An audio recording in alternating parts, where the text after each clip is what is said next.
నేను రేవంత్ రెడ్డి అజ్ఞాని అనుకున్నా కానీ ఉత్తమ్ కుమార్ రెడ్డి కూడా ఇంత పైలట్ చదువుకున్నడివి కనీసం 20 నెలలైంది నువ్వు నీళ్ల మంత్రి అయి గది కూడా అవగాహన తెచ్చుకోకపోతే నేను బాధపడతా ఉన్నా, చింతిస్తా ఉన్నా. ఎందుకు ఈ మాట అంటున్నా అంటే ట్రిబ్యునల్ ముందు మన అడ్వకేట్లు 763 టీఎంసీలకు వాదనలు వినిపిస్తున్నారు. తెలంగాణ హక్కు 763 టీఎంసీలని ట్రిబ్యునల్ ముందు కృష్ణానది హక్కుల కోసం మన న్యాయవాదులు, మన ఇరిగేషన్ శాఖ పోరాటం చేస్తే 500 జాలని ముఖ్యమంత్రి అంటాడు, 573 జాలని నీళ్ల మంత్రి అంటాడు. మీరు అసలు ఏం మాట్లాడుతున్నారు? అంటే మీ మాటలు ఈ రాష్ట్ర ప్రయోజనాలకు గొడ్డలు పెట్టు, నష్టం జరుగుతాయి ఈ రాష్ట్రానికి, అన్యాయం చేస్తా ఉన్నారు ఈ రాష్ట్రానికి. ఏంది మీరు అసలు చంద్రబాబు నాయుడు చెప్పినట్టు పని చేస్తుండ్రా, ఈ రాష్ట్రం కోసం పని చేస్తుండ్రా? 500 జాలు, 573 జాలు అనేటువంటి మాటలు అజ్ఞానంతో కూడినటువంటి మాటలు. మన న్యాయవాదులు 763 టీఎంసీల కోసం పోరాటం చేస్తున్నారు. ఇంకోసారి అజ్ఞానాన్ని వీడండి, బాగా చదువుకొని డిపార్ట్మెంట్తో మాట్లాడి మీరు మాట్లాడండి. ఎందుకంటే మొన్న ఏమైంది, బేసిన్ల గురించి తెలియని ముఖ్యమంత్రి అని ఆయన రాష్ట్రం పరువు తీసిండు. నీ పరువు పోతే పోయింది కానీ తెలంగాణ ముఖ్యమంత్రికి దేవాదులే ఏ బేసిన్లో ఉందో తెలియదు, బంకచెర్ల యాడుందో తెలియదు అంటే ఇది నీ గౌరవం పోయినట్టు కాదు. మా బాధ ఏంటంటే తెలంగాణ జాతి గౌరవం పోతుందని మేము బాధపడతా ఉన్నాం. బేసిన్లు తెలియని ఆయన ముఖ్యమంత్రి అయిపోయిండు, బేసిక్లు తెలియని ఆయన నీళ్ల మంత్రి అయిపోయిండు. ఏం చేయాలి? ఇటువంటి వ్యక్తులతో ఈ రాష్ట్ర ప్రయోజనాలు ఏం కావాలి? బేసిక్ ఎంత తెలియదు అంటున్నా. నువ్వు 20 నెలలైంది నీళ్ల మంత్రి అయి, కొత్తకు కూడా కాలేదు. 763 టీఎంసీల కోసం నీటిపారుదల శాఖ ట్రిబ్యునల్ ముందు అఫిడవిట్లు వేసి వాదనలు వినిపిస్తుంటే నేను పోయొచ్చిన అంటాడు ఇంకీన. మరి ఈయననేమో 573 చాలంటాడు. ఇది చాలా బాధతో నేను మాట్లాడుతా ఉన్నా. ఇంకో మాట అన్న అతి తెలివితేటలు అని, ఇది అజ్ఞానం గురించి చెప్పిన, ఇక అతి తెలివి గురించి కూడా చెప్పాలి.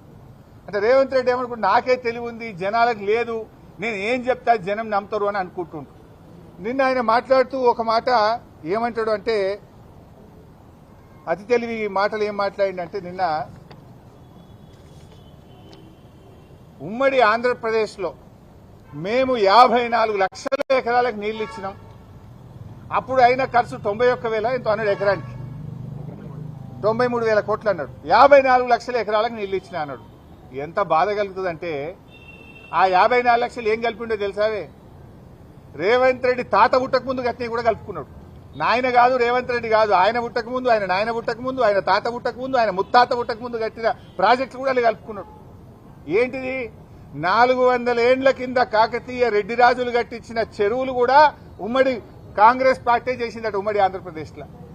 మన నిజాం నవాబు కట్టిన నిజాం ప్రాజెక్టులు, నిజాం కాలంలో కట్టిన ప్రాజెక్టులు కూడా మేమే కట్టినాం మా కాంగ్రెస్ హయాంలో అని అలా కలుపుకున్నాడు.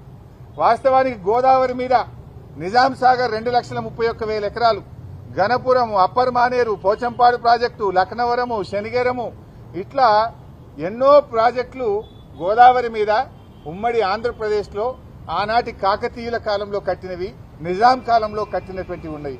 కృష్ణానది మీద ఆర్డీఎస్ 87,000 ఎకరాలకు నీళ్లు ఇచ్చే ఆర్డీఎస్, వైరా, పాలేరు, పాకాల, దిండి, కోయిల్ సాగరు, ఆసిఫ్ నహర్, ఇలాంటి ఎన్నో ప్రాజెక్టులు కృష్ణానది మీద దేశానికి స్వాతంత్రం రాకముందు కట్టినాయి. ఇవన్నీ కూడా మేమే కట్టినాం కాంగ్రెస్ వాళ్ళం అంటాడు ఆయన. అంటే ఇది అతి తెలివి కాదా? ఇట్లా మీరు చూసినట్టయితే 16 లక్షల ఎకరాలు ఆంధ్రప్రదేశ్ రాష్ట్రం ఏర్పడక ముందే 16 లక్షల ఎకరాలు మరి కాకతీయుల కాలంలో, నిజాం కాలంలో తెలంగాణకు నీటిపారుదల సౌకర్యం ఏర్పడ్డది. ఈ 16 లక్షల్ని కూడా కలుపుకొని 54 లక్షలకు ఇచ్చిన అని చెప్పి రేవంత్ రెడ్డి గారు నిన్న పచ్చి అబద్దం మాట్లాడిండు. ఒకటి. రెండోది ఏమంటాడు, ఆ 54 లక్షల్లో ఈ 16 తీసేస్తే మనకు ఉండేది 42 లక్షలు, 40 అయితే ఎంత 38. ఈ 16 తీస్తే 38. ఆ 38 లక్షల్లో ఏముంటుంది బైసాబ్? అందులో ఎస్ఆర్ఎస్పీ స్టేజ్ 2 కాలువ తవ్వింది తప్ప సుక్క వారది. ఇట్లా అనేక ప్రాజెక్టులు ఉన్నాయి. చెరువులలో పారకమే లేదు. తెలంగాణలో చెరువులు అప్పుడు రాష్ట్రం ఏర్పడినాడు ఏంది, మిషన్ కాకతీయ పెట్టక ముందు 25 లక్షల ఎకరాలు చెరువుల కింద బారేది ఉంటే 8 లక్షలకు పడిపోయింది. అంటే నామకే వాస్తే ప్రాజెక్టులు. అయినా ఇంకోటి, 1956లో మన రాష్ట్ర బడ్జెట్ ఎంత తెలుసా బైసాబ్? 19 కోట్లు. ఆ రోజు రాష్ట్ర బడ్జెట్ 19 కోట్లు.